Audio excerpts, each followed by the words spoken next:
Good evening, everyone. What a turnout. I'm Jennifer Romanecki, President and CEO of Marie Selby Botanical Gardens. Thank you so much. And welcome to exhibition evenings featuring the Sarasota Opera.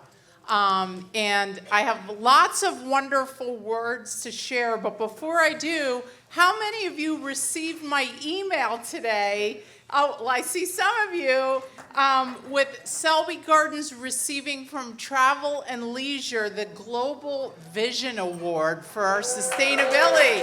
Woo! So we're so excited. We literally found out about that today, and it's really because of the level of sustainability in our master plan. So thank you all for your support. So tonight's program is presented in celebration of our 2025 Jean and Alfred Goldstein exhibition, George Harrison, A Gardener's Life. This exhibition explores the deep and meaningful connection between musician George Harrison, best known as the lead guitarist of the legendary rock band The Beatles, and his passion for the pastime of gardening. A story full of surprises, this gardens-wide exhibition pays tribute to George's love of gardening, which was an integral part of his identity.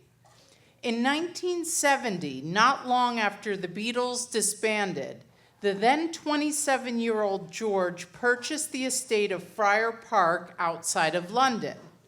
Built by an eccentric lawyer named Sir Frank Crisp in 1889, this once grand Victorian mansion with spectacular gardens had fallen into disrepair.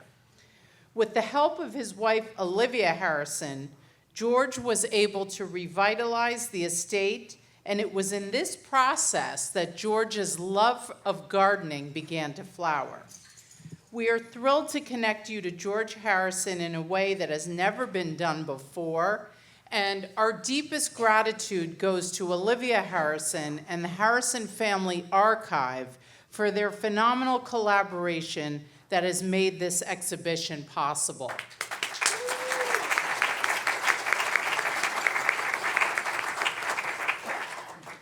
I also want to thank my husband Rob and sons Luke and Noah. Rob and Noah are here tonight. It was them, they're the ones who enlightened me about George's passion for gardening, which has resulted in this exhibit, and what a story it is. I hope you were able to see the whole exhibit tonight in the gardens, in our conservatory, and in the museum. The exhibit will be on view through June 29th, so please come back often. Events like tonight would not be possible without our wonderful sponsors. Thank you to our season sponsors and to the presenting sponsor of exhibition evenings, BMO Wealth Management. BMO is represented by Private Wealth Advisor and Director Mandy Quinones, and Elizabeth Hines and Rachel DeLauro are here with us this evening from BMO.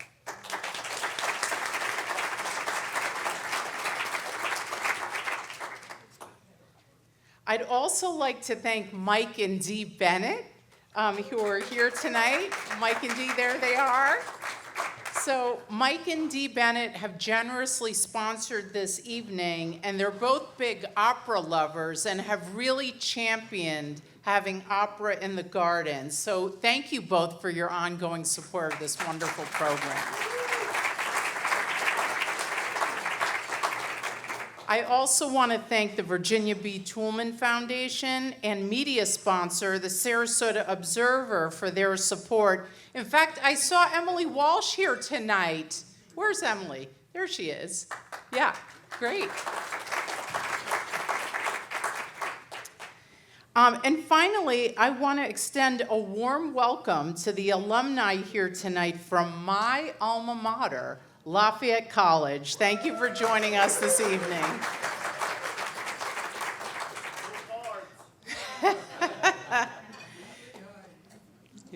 I hear you. So, as you know, tonight we are thrilled to welcome the Sarasota Opera. The Sarasota Opera has created a special program tonight that connects to George Harrison in ways you probably never dreamed possible. So this is always one of my favorite evenings of the year. This team puts so much work and thought into this program to connect to the exhibit.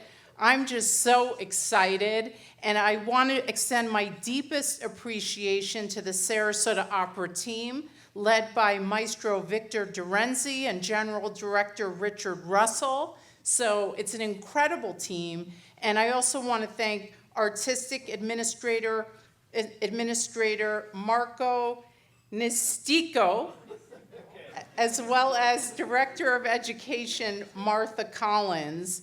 And so I just want to thank you all, as well as the singers, for your incredible work on this really special evening. And so without further ado, it's my pleasure to welcome up to the podium Richard Russell.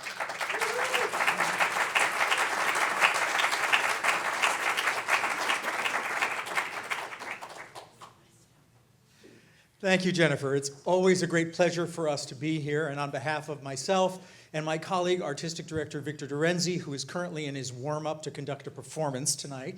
So he's over at the Opera House, but he would be here because for both of us and for the rest of us in the company, this is one of our favorite evenings of the year. Well, that and the 5 operas we do. But we love the challenge of putting together this wonderful program. I mean, who'd think, a whole program of opera singers singing the Beatles? No, that's not what this is about. And our education director, Martha Collins, and our director of music, Jesse Martins, have put together such an interesting program for you tonight. And with an incredible talent of our studio artists singing for you tonight, I know you're going to enjoy it. So I'd like to introduce Maestro Jesse Martins, who is going to be at the piano today.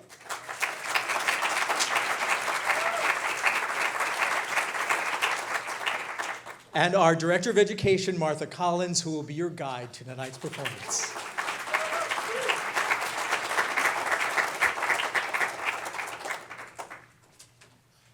Hello and welcome. Jennifer, this might be one of your favorite nights, but boy, it's a favorite of mine. And each year she gives me a challenge that I think, ooh, can I really do this?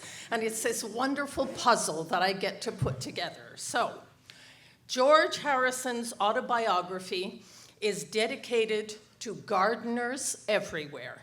He said, I like the garden. In the garden, you see all the seasons come and go. Sometimes I feel I'm actually on the wrong planet, but it's great when I'm in my garden. In this song, the poet sings of his contentment and joy living close to his land and garden in Linden Lee.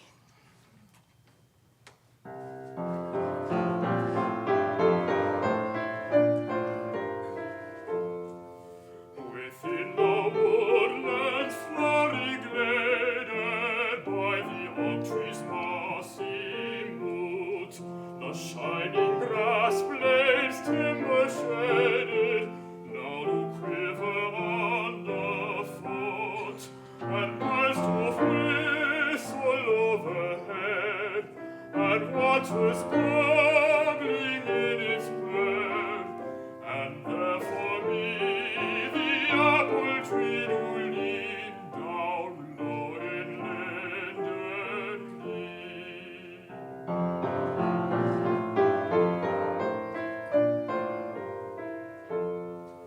When leaves that lately were springing now do fade within the copse, and painted birds do hush their singing up upon the timber tops, and brown-leaved fruits are turning red in cloudless sunshine overhead.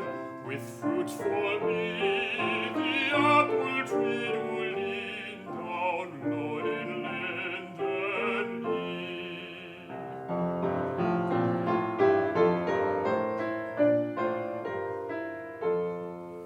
Let other folk make money faster in the air of dark-room town. don't dread a peevish master, though no man may heed my frowns.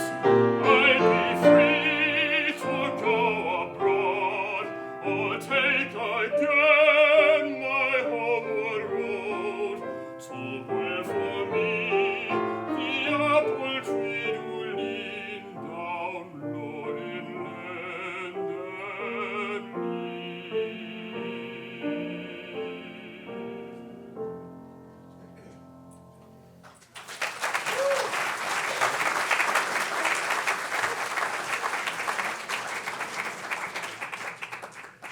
In the early days of the Beatles, John Lennon and Paul McCartney were the chief songwriters. Once Harrison started writing songs, the challenge was getting the others to give him a chance. Ultimately, some of the most famous Beatles songs were written by George. Something, While My Guitar Gently Weeps, and Here Comes the Sun were all songs that they initially almost turned down. Looking back, the Beatles' producer, Martin, admitted and regretted that George was never treated as having the same quality of songwriting by John, Paul, or me. One of the most famous opera composers ever, Giacomo Puccini, had his own challenges getting started. His first opera was rejected for a competition, and his second opera, Edgar, was a failure even after multiple revisions. This failure and scandals in his life prompted many to feel that he should be dropped by his publisher, Ricordi, who had commissioned the opera.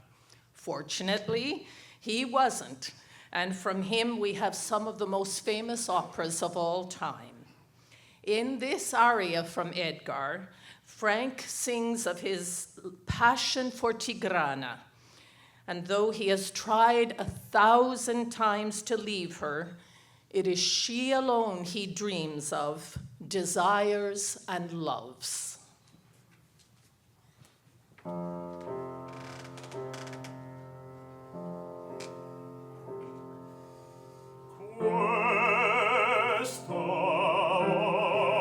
Vergogna mia, io svezzar, scordar vorrei, ma non orrida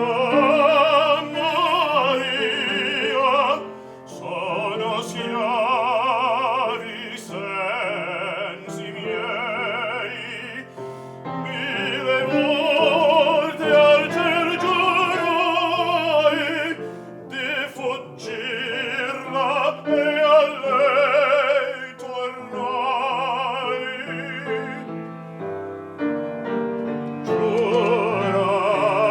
Giurai di fuggirla e a lei tornai.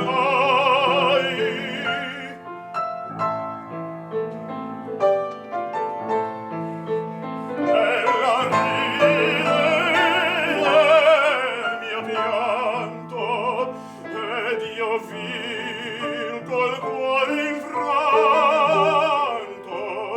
ai suoi piedi mi prosterno, ai suoi piedi mi prosterno.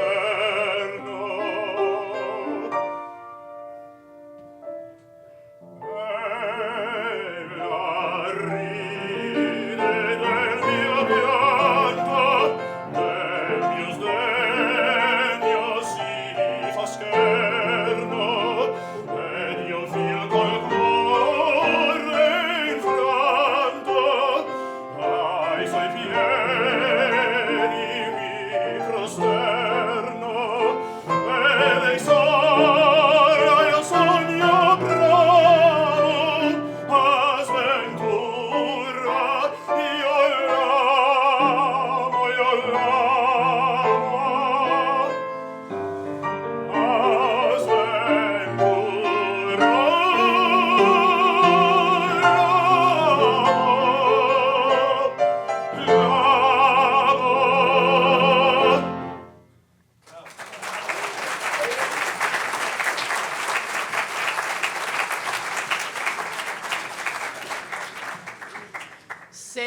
George, in 1966, I made up my mind when I was about 12 that I was not going into the army at any cost.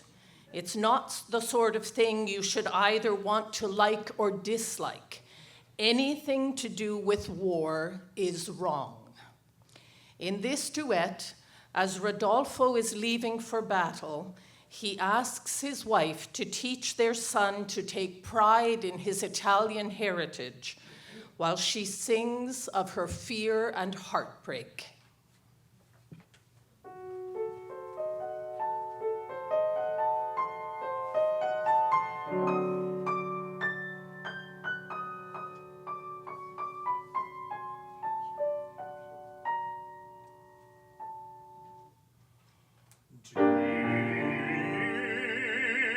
Che sangue italico,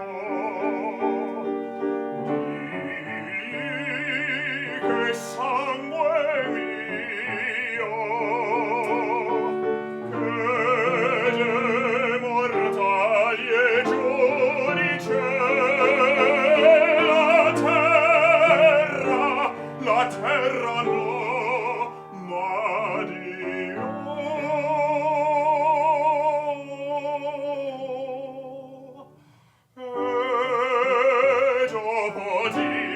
La patria, dopo Dio la patria, li apprendi a rispettare.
According to Harrison's biographer, when George's mother was pregnant with him, she often listened to the weekly Radio India broadcast.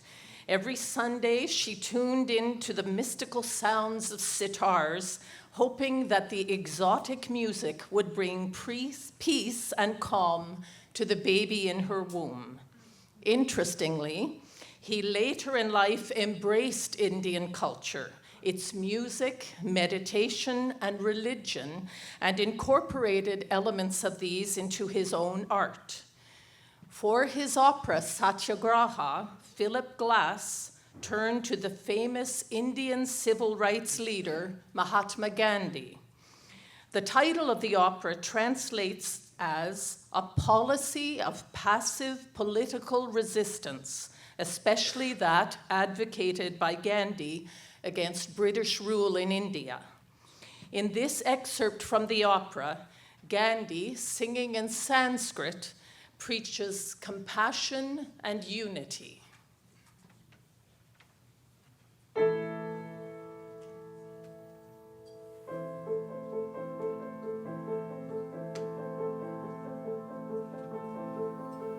Sri Bhagavanu Vacha Sri Bhagavanu Vacha Harvesta Sarva Bhutana Metra Karuna Ona Vacha Nirmamo Nira Omkara Sama Dukha Sukha Shami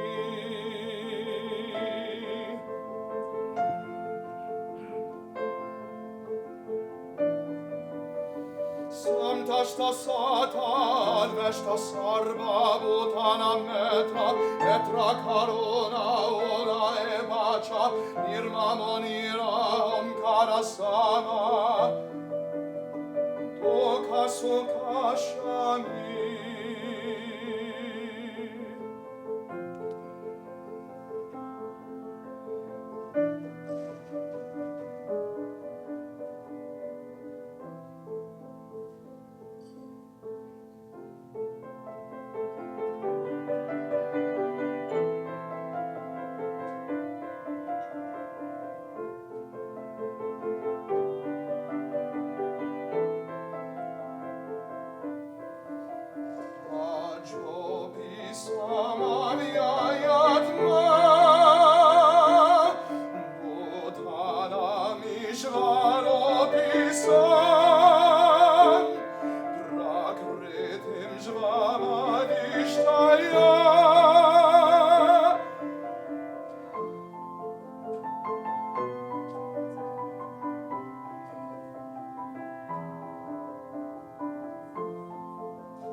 George had an innate urge to put down roots and was the first of the Beatles to tire of life on the road.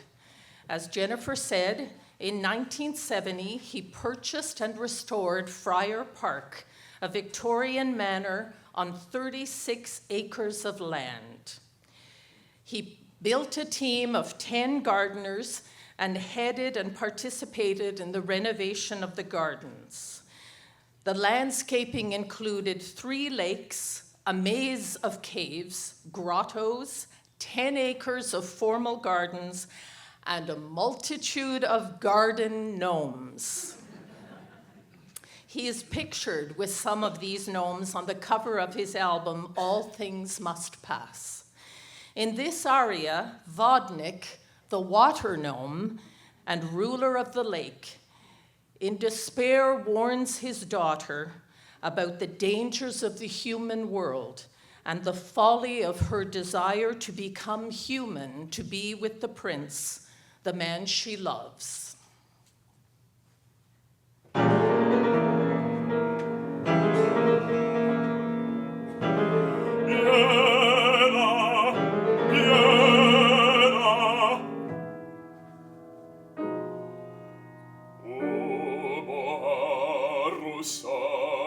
bleda.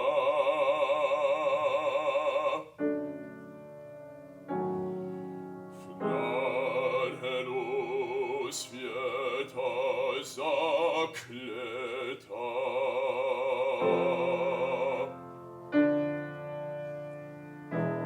Bieda.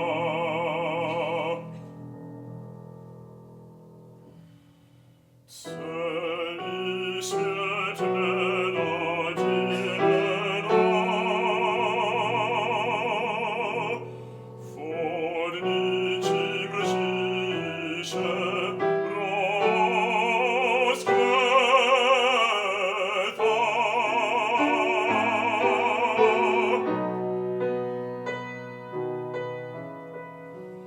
Stokrat wyspila człowiekiem, wyojsi świata od wiekiem.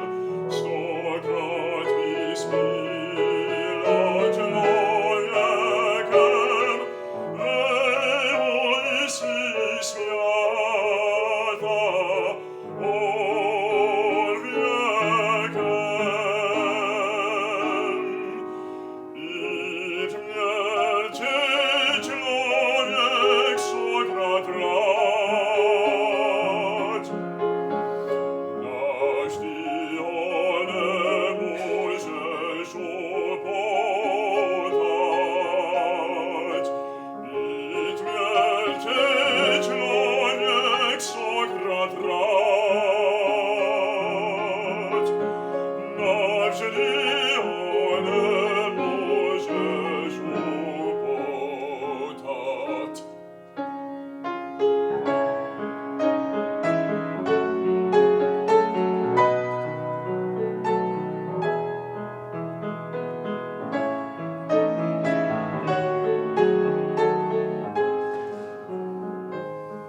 Frank Crisp, the original owner of Harrison's estate, had designed his Victorian mansion with a mixture of French Renaissance and Gothic architectural styles, and appropriately, as he called it, Friar Park, he filled his home and grounds with images of friars in stone, terracotta, and even paintings, which he described as optical delusions. These included such whimsy as doorknobs with friars' faces and light switches shaped as amusing monks, which meant tweaking a nose to turn the lights on or off. Harrison admired his creativity and humor, describing him as a cross between Walt Disney and Lewis Carroll, and added details in keeping with the same amusing friar spirit. We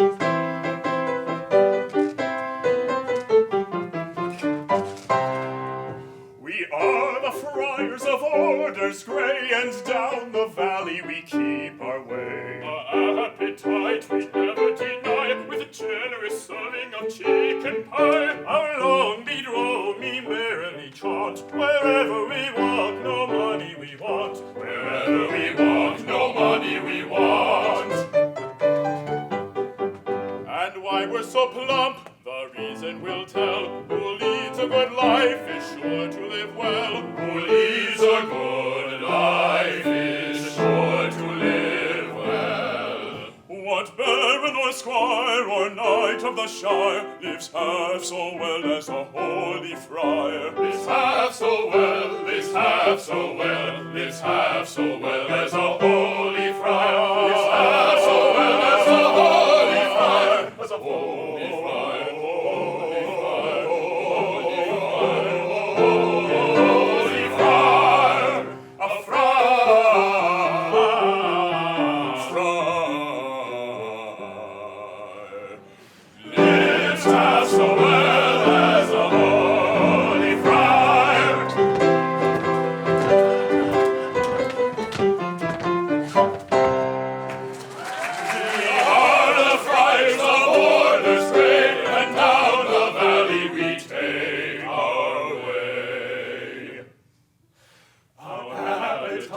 we never deny, with a generous serving of chicken pie.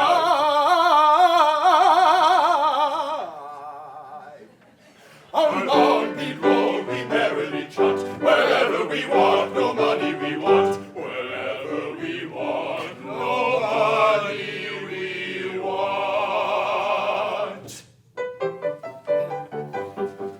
And while we're so plump, the reason we'll tell.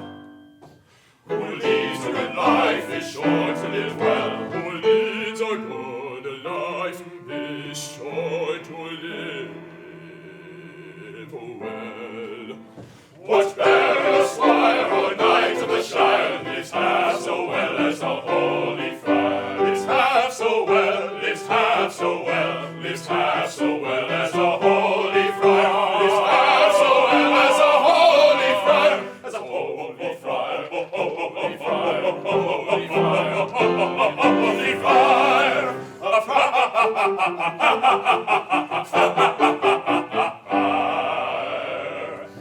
Lives half so well as a Holy Friar.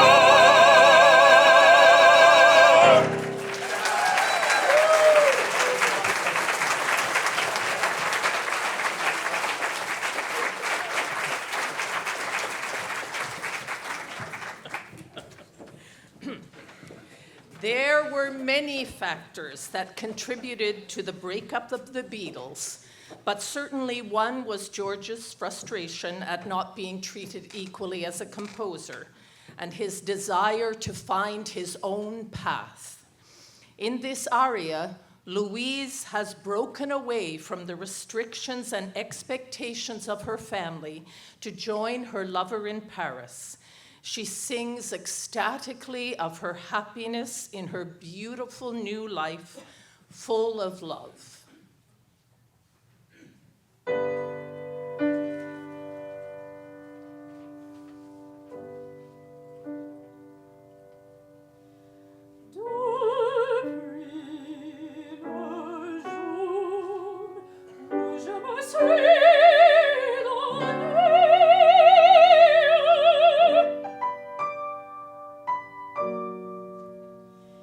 Toute fleurie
In December 1999, Harrison was attacked at his home by a man wielding a kitchen knife.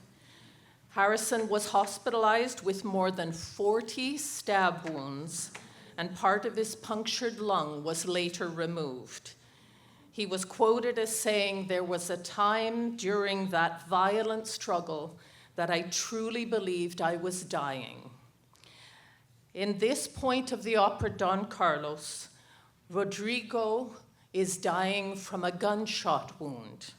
In his final moments, he says he is willing to die so that his friend can live and save their country.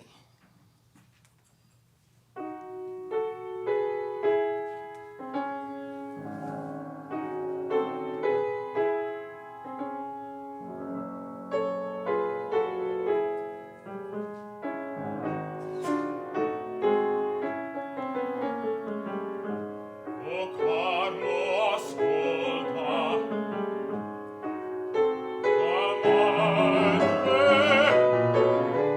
aspetta a San Giusto, domani, tu la sa, la terra mi manca, Carlo mio, a me porgi aman.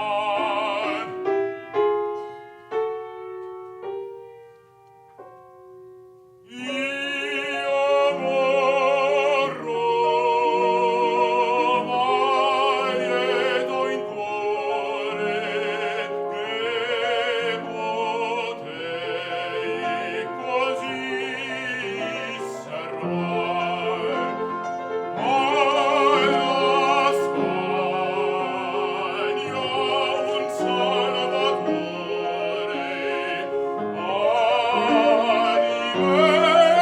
animeran ti scorvar.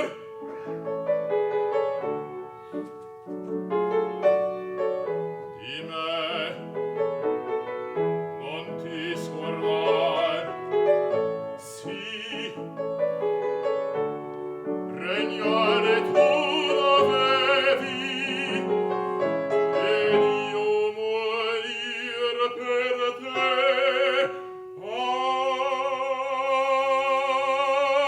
Io morro, ma lieto in cuore che potei così servar. Alla Spagna un salvatore,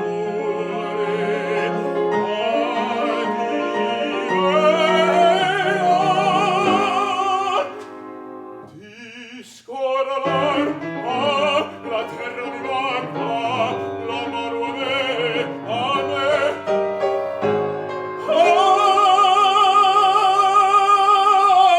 Salva la Fiandra, Carlo, addio.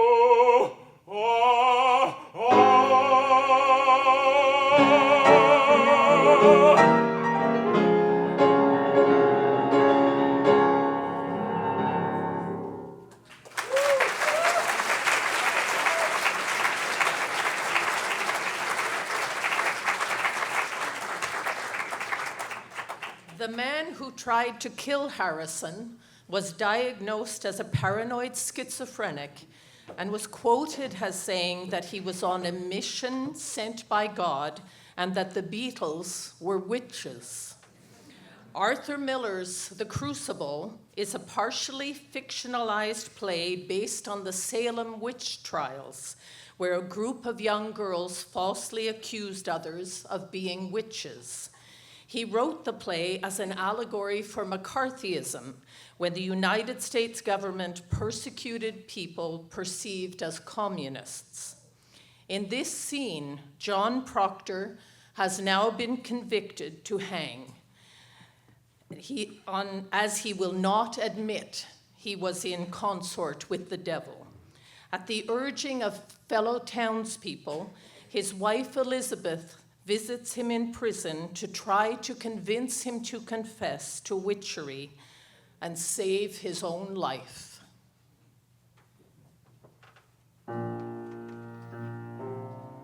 What word of the children? They are well. And you, have you been tortured? Aye. And now they come for my life.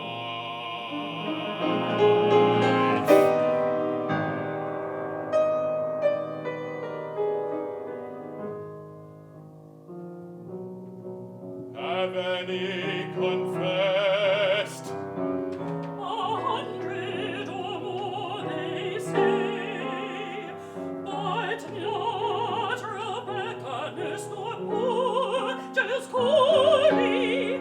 He would not say them aye or nay. Great stones they lay upon his chest, but 2 words only he gave them. Oh, wait, he says, oh, wait, and dies.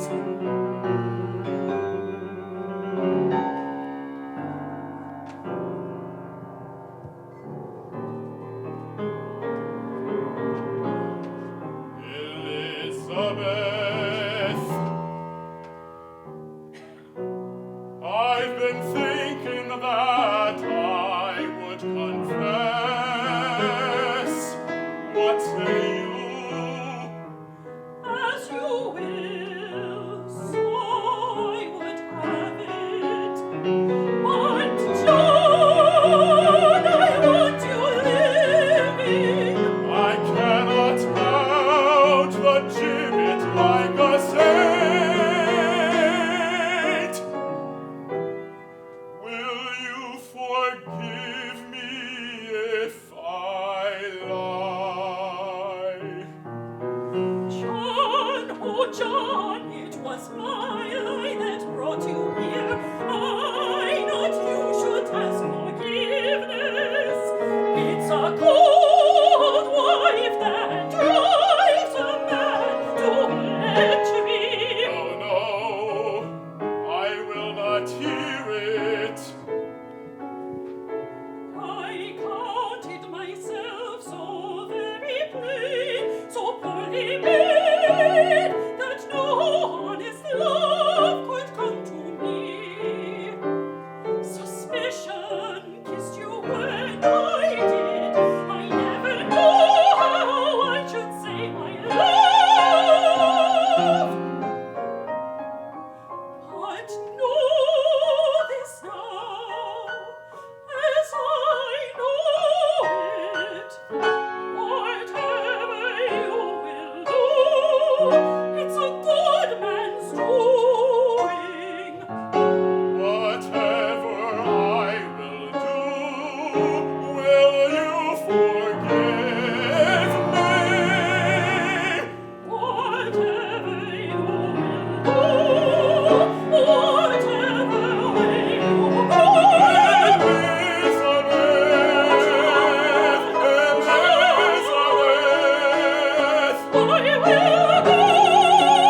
by your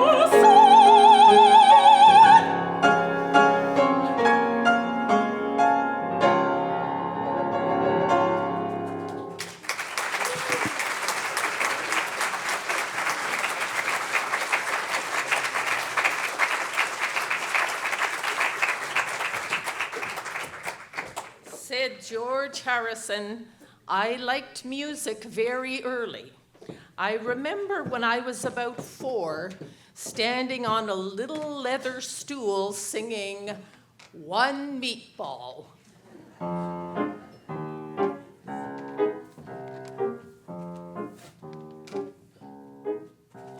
A little man walked up and down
Like many pop musicians, for a time Harrison used a lot of drugs.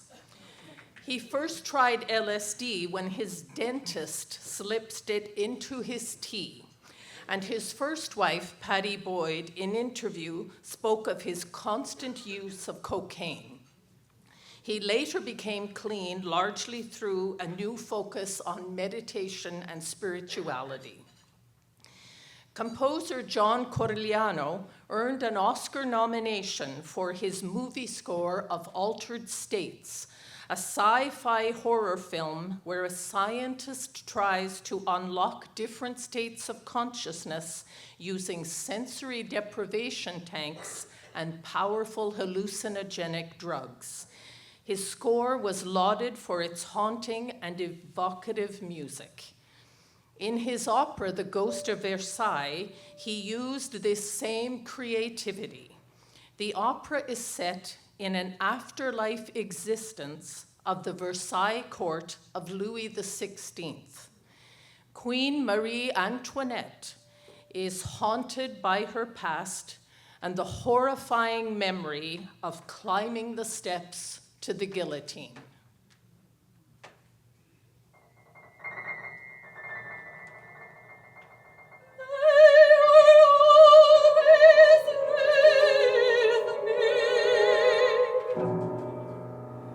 Unbounded waiting, the odor of blood on steel, your terrible sound,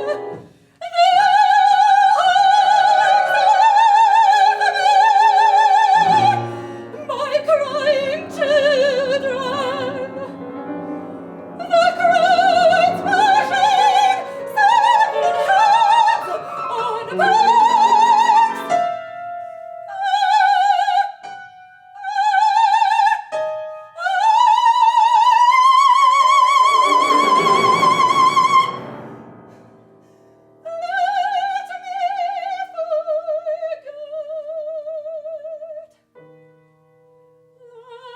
Let me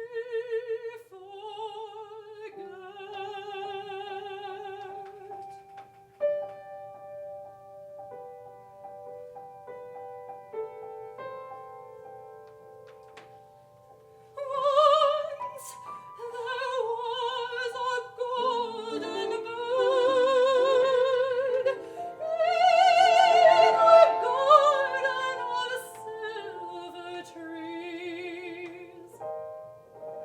From the courtyard could be heard the laughter of women at their ease. Once there was a golden bird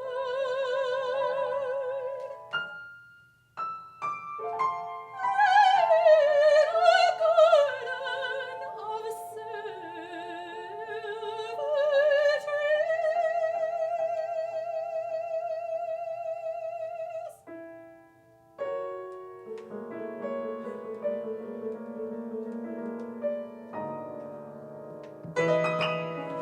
It is time. 11 o'clock. What will you eat? They ask. You will wear white, they say. They cut my hair. They give me back my ring. Am I going to my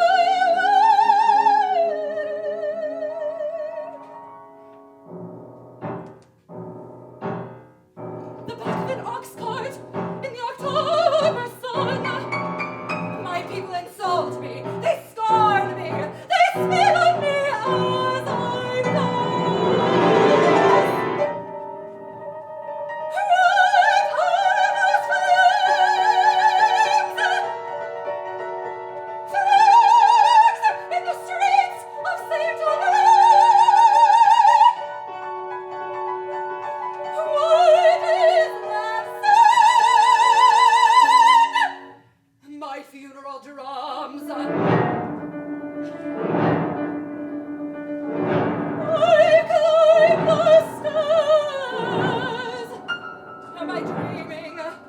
One wake me. 3 steps. 4. I want to cry out. I am innocent. Innocent. 7, 8. Take care of the children. 9, 10. Don't take me. Don't take me.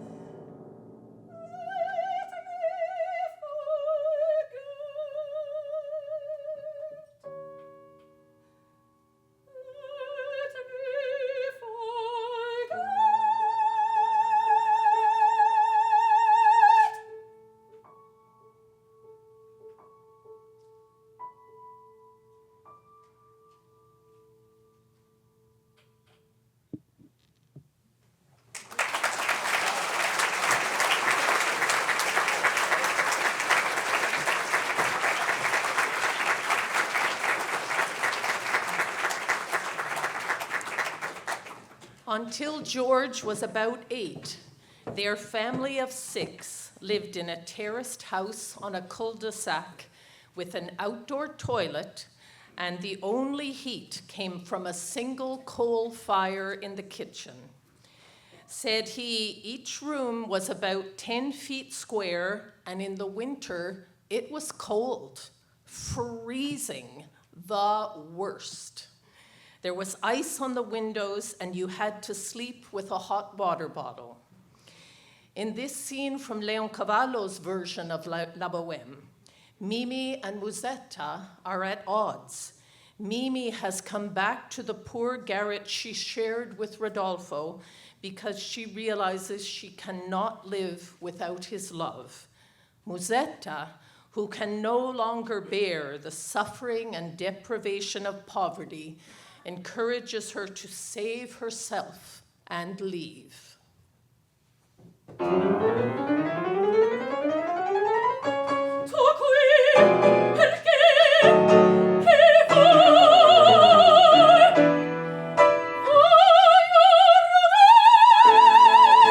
Rodolfo, chiedere perdon, lì vo prostrata, vo dirgli ch'io non merito, che m'ho mio tutto amata.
mi fa paura questa certezza del dimar fumo perché la fame mi tortura e sorride l'ancor in forza in mal fumo perché ti pensare solio che sto stessa bastar ti gianza non tu gior quale tu vato in meno fuggi mi va fuggi menni non indugiar riprendi il cocchio e va no miseria non mi fa paura di tuo viso io si saranno di mormi sto desio d'amor che mi tortura dal cuore acceso ti strapparlo il fuggi va riprendi contro di pace sono io fuggi ancora e dai tuoi carezze lasciami tu fatta io pensando giù di logico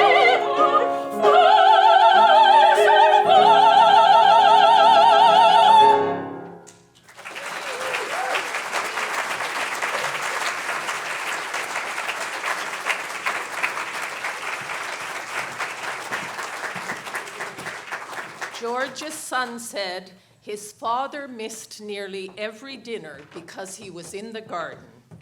He would be out there from first thing in the morning to last thing at night. Said George, I'm really quite simple. I plant flowers and watch them grow. I am a gardener.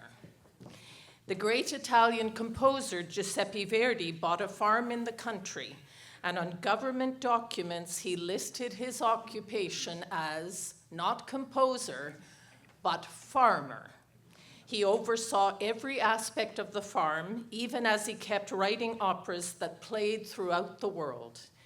In this duet from his La Traviata, Alfredo and Violetta lead her guests in an exuberant toast to life and love.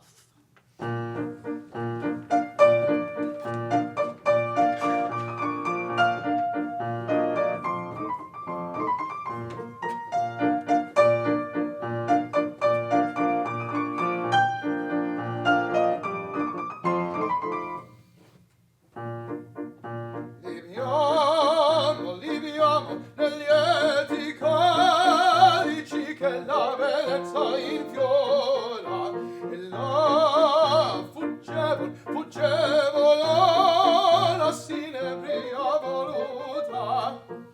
Liviam nei dolci fremiti che suscita l'amore, poiché quell'occhio è il cuore onnipotente va. Viviamo, amore, amore, fra i calici più caldi baci avrà.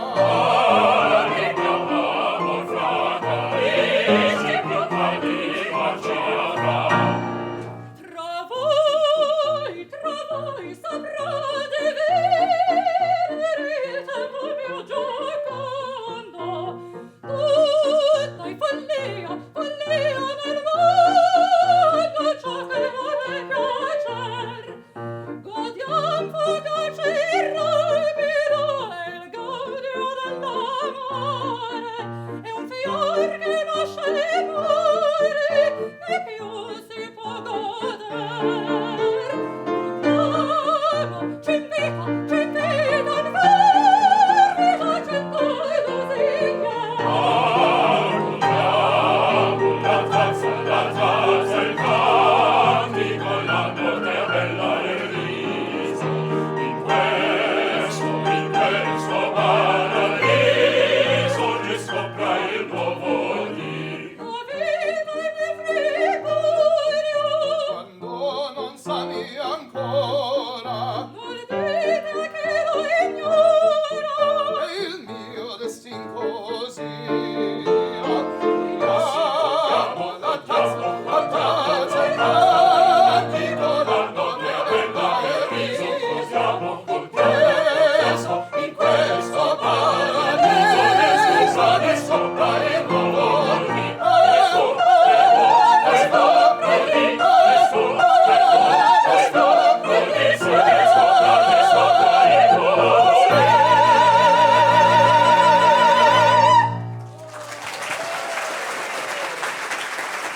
What a phenomenal evening. I just want to thank the Sarasota Opera Studio artists for their incredible performance tonight.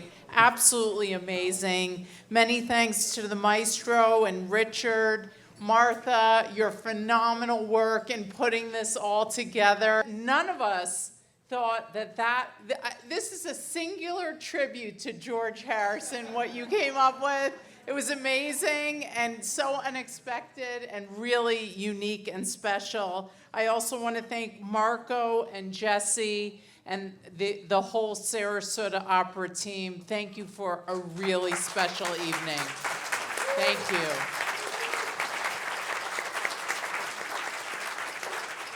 And thank you all for joining us tonight. We'll see you in the gardens soon. Thank you.